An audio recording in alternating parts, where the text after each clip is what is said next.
bertemu dengan Ibu Tri di channel Biologi Asik.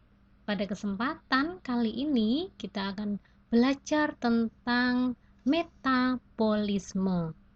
Seperti yang sudah Ibu berikan ketika kita bertemu saat Zoom, metabolisme itu adalah perubahan ya, ada sesuatu yang berubah di sana. Baik,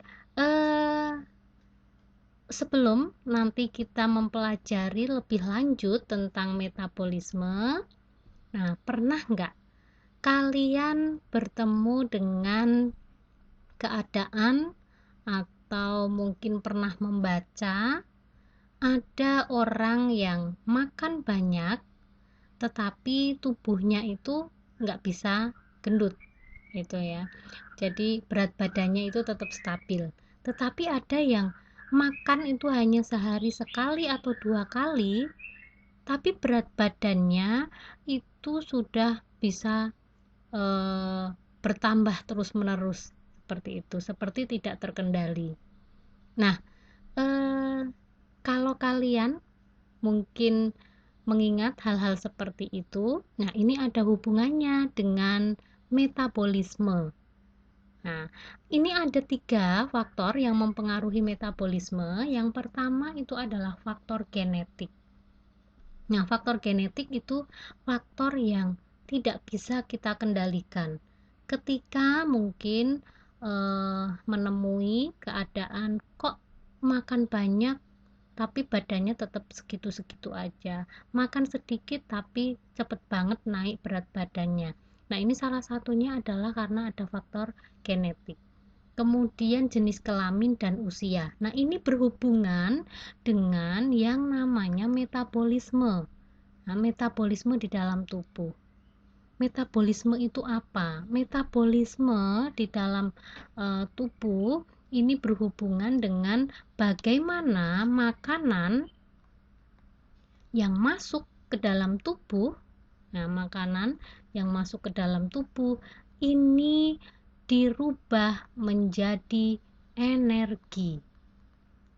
Nah, faktor genetik itu mempengaruhi ketika laju metabolisme. Ada yang cepat sekali diubah menjadi energi, ada yang tidak.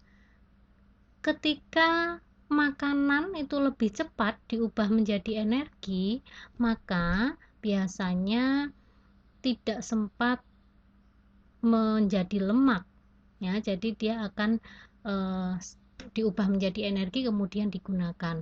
Maka orang-orang yang laju metabolismenya tinggi itu cenderung berat badannya itu akan stabil seperti itu. Nah, kemudian jenis kelamin perempuan dan laki-laki itu juga memiliki laju metabolisme berbeda. Usia ini juga mempengaruhi ya. Kalau usia misalnya usia balita itu laju metabolismenya itu sangat tinggi ya, karena gerakan tubuhnya, kemudian karena aktif ya, jadi ini metabolismenya tinggi. Nah, meskipun mungkin kalian memiliki faktor genetik yang laju metabolismenya itu rendah, tetapi sebenarnya kita tidak perlu untuk diet terlalu ekstrim supaya kita memiliki bentuk tubuh yang ideal gitu ya, yang tetap stabil, nggak naik-naik banget gitu. Jadi bagaimana caranya? Metabolisme itu bisa dipacu dengan cara melakukan aktivitas fisik, berolahraga, kemudian mengatur ya makanan yang dimakan. Nah, ini harus diatur makanan yang dimakan, tidak boleh sembarangan ya, harus porsinya itu disesuaikan dengan kebutuhan energi kita. Kemudian lemak yang masuk itu juga diatur ini ya. Nah, pokoknya keseluruhan pola hidup mulai dari makanan sampai dengan aktivitas fisik itu harus kita atur kalau ingin memiliki bentuk tubuh yang ideal. Tidak harus diet yang ekstrim sehingga membahayakan tubuh. Kenapa? Karena tubuh itu tetap memerlukan nutrisi. Jadi jangan menyiksa tubuh dengan menghentikan nutrisi yang masuk. Seperti itu. Ya, sekarang obesitas itu sudah menjadi penyakit ya. Jadi banyak orang yang terkena obesitas karena pola hidup sehari-harinya yang salah. Laju metabolismenya rendah, tetapi asupan makanan itu yang banyak mengandung gula. Kemudian kurangnya aktivitas fisik. Apalagi di masa-masa PJJ seperti ini, kita hanya duduk. Kemudian kalau yang WFH ya dari pagi sampai dengan jam kantor selesai hanya di depan laptop. Kalau yang sekolah ya dari pagi sampai pukul 1, pukul 2 hanya di depan laptop. Maka aktivitas fisik itu sangat-sangat berkurang. Nah, tetapi bagaimana caranya kita pinter-pinter untuk membagi waktu supaya aktivitas fisik itu tetap ada. Seperti itu. Nah, ini ya. Metabolismenya itu harus didorong untuk kenceng, lebih kenceng. Ya, caranya seperti itu tadi. Baik, itu tentang metabolisme ya. Tetapi metabolisme yang tadi Ibu sebutkan itu adalah baru satu hal ya, satu bagian. Karena ada metabolisme yang lain. Nah, yang tadi Ibu berikan sebagai contoh itu yang disebut dengan katabolisme. Ya, katabolisme. Nah, ini perombakan makanan yang kamu konsumsi menjadi energi. Seperti itu. Nah, energi yang siap digunakan oleh otot-otot kalian untuk bergerak. Ya, seperti itu ya. Baik, kali ini kita akan membahas apa itu katabolisme. Nah, kalau kita bicara tentang katabolisme, kita tidak akan lepas dari yang namanya adalah makanan, kemudian pernafasan, kemudian peredaran darah. Nah, 3 hal ini ya. Makanan ini dalam sistem pencernaan diubah menjadi ke bentuk yang paling sederhana. Oleh sistem peredaran darah bersama dengan hasil pernafasan yaitu oksigen, ini nanti akan diolah menjadi energi dalam tubuh. Kemudian energi itu bisa kalian gunakan untuk beraktivitas. Oke, ini yang akan kita pelajari. Nah, sebelum nanti kita lebih lanjut, Ibu akan memberikan gambaran dulu untuk jenis dari metabolisme. Ya. Nih, kamu kalau melihat ini adalah gambaran dari fotosintesis. Ya, fotosintesis itu memerlukan cahaya sebagai sumber energi, seperti yang Ibu sampaikan bahwa energi itu tidak bisa musnahkan dan tidak bisa diciptakan ya, hukum kekekalan energi. Maka nanti ketika kita mempelajari katabolisme dan anabolisme sebenarnya hanya mengubah energi ya dari bentuk tertentu menjadi bentuk sederhana atau dari sederhana menjadi bentuk kompleks seperti itu. Nah, ini ada sinar matahari diterima oleh tumbuhan hijau karena di sini memiliki klorofil. Kemudian nanti ada ini ya, H2O, ini nanti dipecah menjadi H+, kemudian menjadi O2. O2 ini nanti akan dihirup oleh kita, itu ya. Kemudian hasilnya itu kan ada CO2. CO2 itu digunakan untuk tumbuhan dalam fotosintesis nanti untuk membentuk yang namanya amilum atau zat tepung yang nanti kita konsumsi sebagai makanan. Maka di sini ini fotosintesis itu adalah anabolisme, kemudian perubahan amilum beserta oksigen. Amilum ini mewakili makanan ya yang kita makan beserta oksigen, ini nanti akan membentuk energi dalam proses katabolisme. Nah, maka katabolisme dan juga anabolisme itu saling berhubungan erat, rumit gitu. Ya. Oke, baik. Ini untuk lebih memperjelas, kamu bisa perhatikan di sini. Ini adalah reaksi katabolisme ya. Kemudian ini anabolisme.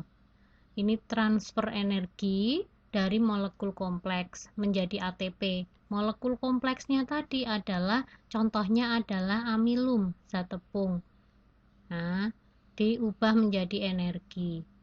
Nah, ini ya, diubah menjadi molekul-molekul yang sederhana. Glukosa, ini kalau karbohidrat. Asam amino, kemudian gliserol, ini asam amino itu untuk protein ya, kemudian gliserol dan ini fatty acid ini untuk lemak, seperti itu. Nah, kemudian di sini dari sini nanti ada CO2 yang dikeluarkan masuk ke reaksi anabolisme. Nah, anabolisme ini transfer energi dari ATP, berarti dari energi yang sederhana menjadi molekul yang kompleks. Apa itu? Nah, misalnya zat tepung, protein, lipid. Zat tepung itu dihasilkan oleh tumbuhan. Protein, lemak itu kalau tumbuhan itu dikonsumsi oleh hewan, kemudian hewan itu kita konsumsi, misalnya ayam, kita makan ayam, jadilah protein dan lipid yang masuk ke dalam tubuh kita. Seperti itu. Ya, ini kerumitan dari proses katabolisme dan anabolisme dalam metabolisme. Baik, sebelum kita mempelajari tentang katabolisme lebih lanjut, nanti dimulai dari glikolisis sampai dengan transport elektron, ada baiknya kalian memperhatikan dulu tentang sel ya. Kemarin Ibu sudah meminta kalian untuk mengingat kembali materi tentang sel. Harapannya ketika kalian mengingat materi tentang sel, maka kalian akan ingat-ingat lagi ya, terutama organel ini. Nah, mitokondria. Kenapa mitokondria? Karena kelas 11 kalian sudah mempelajari ini adalah fungsinya membentuk energi.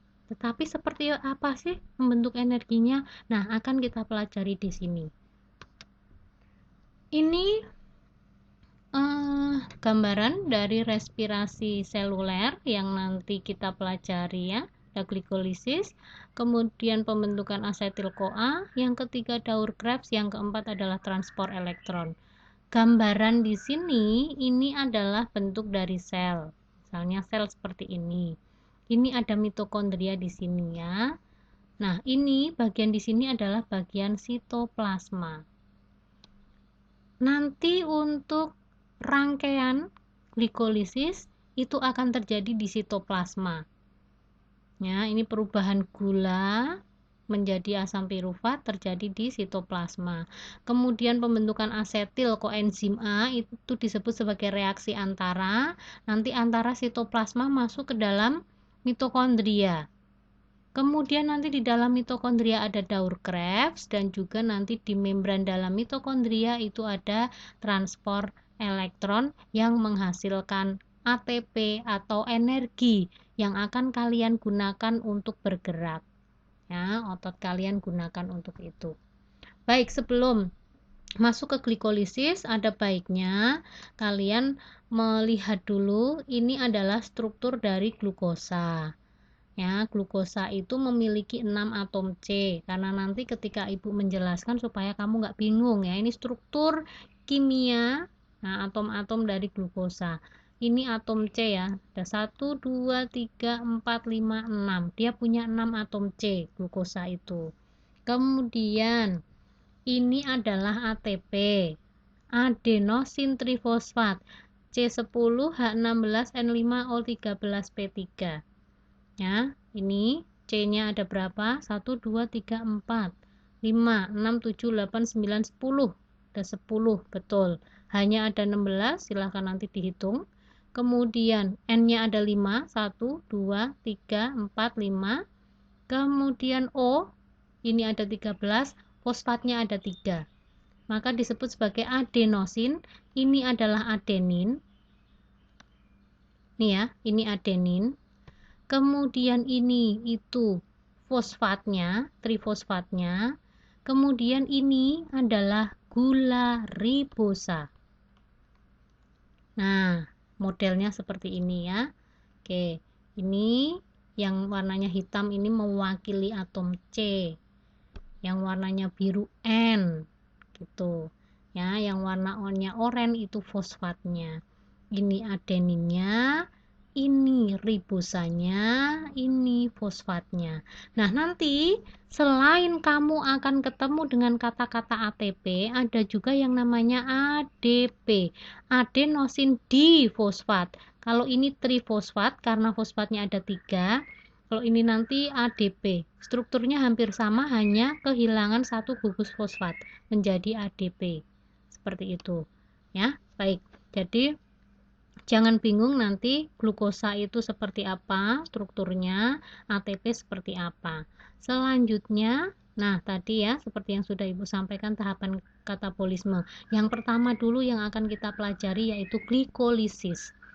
Glikolisis itu adalah perubahan molekul glukosa. Nih ya, dia punya 6 atom C menjadi asam pirufat yang terjadi di sitoplasma. Nih, gambaran umumnya seperti ini. Ini adalah glukosa yang nanti diubah menjadi gliseraldehid 3 fosfat, dan masing-masing gliseraldehid 3 fosfat itu akan diubah menjadi asam pirufat. Untuk lebih jelasnya, silahkan perhatikan di sini. Oke. Katabolisme itu kan penguraian ya, atau disimilasi. Penguraian senyawa kompleks menjadi senyawa yang lebih sederhana dibantu oleh enzim. Nah, ada enzim yang membantu di sini. Nah, penguraian-penguraian ini nanti akan menghasilkan yang namanya ATP atau energi. Nah, di sini glikolisis itu mewakili penguraian senyawa makanan ya. Sebenarnya tidak hanya glukosa. Kalau glikolisis di sini kan ini ada glukosa ya sebagai contoh. Sebenarnya lemak, kemudian asam lemak dan gliserol dalam bentuk asam lemak dan gliserol, kemudian protein dalam bentuk asam amino itu nanti juga akan mengalami. Nah, nanti di akhir ya, Ibu akan menjelaskan itu. Oke. Di sini silakan kamu lihat dulu untuk proses dari glikolisis. Ini ada gula dalam bentuk glukosa, nomor 1 sampai dengan nomor 6 ya, atom C-nya. Nih, glukosa itu memiliki 6 atom C. Dia diubah menjadi glukosa 6 fosfat oleh enzim yang disebut sebagai heksokinase. Nah, enzim ini mengubah glukosa menjadi glukosa 6 fosfat. Sekarang perhatikan. Ini ada ATP, ada panah, kemudian menjadi ADP. Artinya, ATP yang tadi Bu tunjukkan gambarnya, dia memiliki 3 atom P. Karena atom P1-nya itu berikatan dengan atom C nomor 6 pada glukosa yang membentuk glukosa 6 fosfat, maka dia menjadi ADP. Berarti energi di sini itu tidak dihasilkan, tetapi dikonsumsi. Ya, ada konsumsi 1 ATP.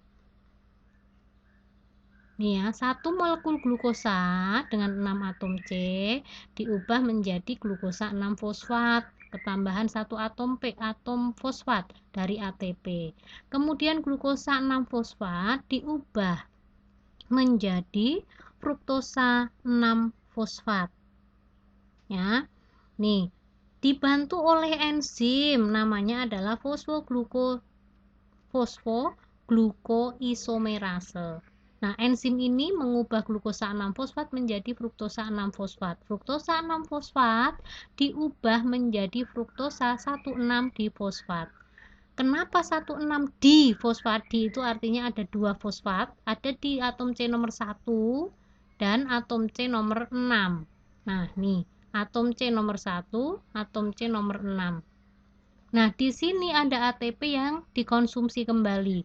A trifosfat, adenosin trifosfat menjadi adenosin difosfat. Atom P-nya nempel di sini. Ini adalah fase konsumsi energi juga. Nah, masing-masing nanti fruktosa 16 difosfat itu akan diubah ya, kemudian menjadi gliseraldehid 3 fosfat dan dihidroksiaseton fosfat. Ini. Oke. Ini nanti dibantu oleh enzim ya, enzim aldolase.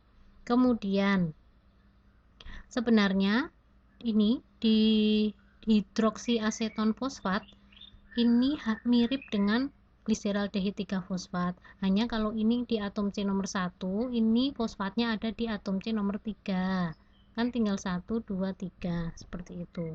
Ya, kalau ini nomor 1, ini nomor 3. Nah, masing-masing dari ini nanti akan membentuk yang bukan membentuk ya, akan dirubah menjadi asam pirufat.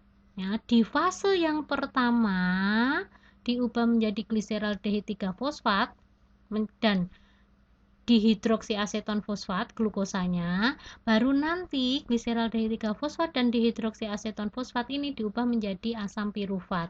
Di sini fase pertama sebagai fase konsumsi energi. Paham ya sampai di sini? Kemudian yang kedua. Ini adalah fase yang kedua. Fase kedua ini nanti fase menghasilkan energi. Ya, fase menghasilkan energi. Silakan diperhatikan, di sini ada angka 22. Itu asalnya sebenarnya dari sini ya. Ini nanti satu jalur, ini satu jalur. Tetapi karena sama, maka ini dijadikan satu. Ya, sama-sama menghasilkan asam pirufat. Jadi mau dehidroksiaseton fosfat maupun gliseraldehid 3 fosfat itu sama, hanya atom P-nya ya tadi yang berbeda, sama-sama nanti mengalami fase yang kedua. Maka di sini ada 222 karena tadi ada 2G3P ya, 1G3P, 1 dehidroksiaseton fosfat. Nah, ini tuh sama sebenarnya. Nanti di sini kamu perhatikan dari gliseraldehid 3 fosfat itu akan diubah menjadi 1,3 difosfoglyceric acid. Ya, nih. Di sini dibantu oleh enzim gliseraldehid 3 fosfat dehidrogenase.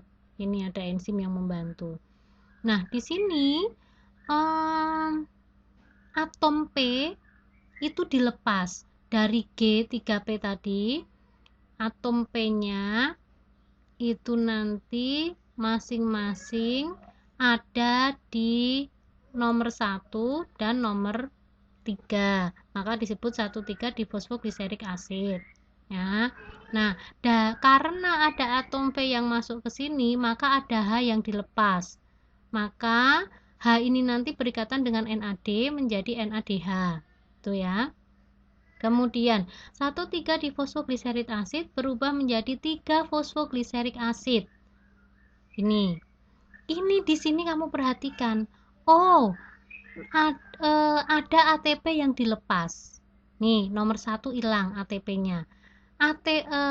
Bukan ATP, fosfatnya hilang. Nah, fosfat ini nempel pada ADP membentuk ATP. Ya, ini menghasilkan energi. Kalau tadi di atas ada mengkonsumsi, di sini menghasilkan. Nah, kemudian ini jadi 3 fosfoglycerid acid diubah menjadi 2 fosfoglycerid acid. Di sini 2 fosfoglycerid acid diubah menjadi PEP. Ya, fosfoenol piruvit acid. Di sini PEP diubah menjadi asam pirufat, hasil akhir dari glikolisis dengan melepas atom P. fosfatnya dilepas, nempel dengan ADP jadi ATP. Nah, di sini tadi ada air H2O yang dilepas. Nah, ini ya, menjadi asam pirufat. Jadi, ini juga ada ATP yang dihasilkan, ini ada ATP yang dihasilkan. Kalau kita flashback ke belakang, tadi ada energi yang dikonsumsi. Ini satu, ini satu. Berarti ada dua energi yang dikonsumsi. Di sini ada 4 energi yang dikonsumsi dari G3P dan DHAP. Ini kan 2-2 gitu ya. Karena ini gabungan, maka ini ada 4. Kan ada 4 tuh ATP-nya. Nah, sebenarnya hasil dari glikolisis itu bukan 4 ATP ini. Nah, tetapi hasilnya hanya 2. Kenapa hanya 2, Bu? Karena yang 2 ATP tadi digunakan untuk mengganti fase konsumsi energi di sini. Meskipun di sini ada 4, yang 2 digunakan untuk mengganti yang di sini. Jadi, ATP yang dihasilkan tetap hanya 2. Oke, semoga nanti kalian paham ya. Selain ATP, ternyata juga ada NADH, asam pirufat, dan satu lagi yang belum tercantum di sini adalah 2H2O. Nah, tetapi energi yang ada di sini adalah NADH dan 2 molekul ATP. Ini tadi terjadi di sitoplasma. Ya, diingat-ingat. Oke, ini untuk glikolisis. Ya, silahkan nanti sambil diulang-ulang kembali glikolisis mulai dari tadi yang awal ya, sampai dengan dia menghasilkan asam pirufat, NADH, ATP, dan 2H2O itu seperti apa prosesnya. Tidak perlu kalian hafalkan semuanya, tetapi paling tidak kamu ngerti setiap prosesnya. Ya, oke. Terima kasih. Nanti kita akan lanjut ke video berikutnya, yaitu dekarboksilasi oksidatif. Terima kasih.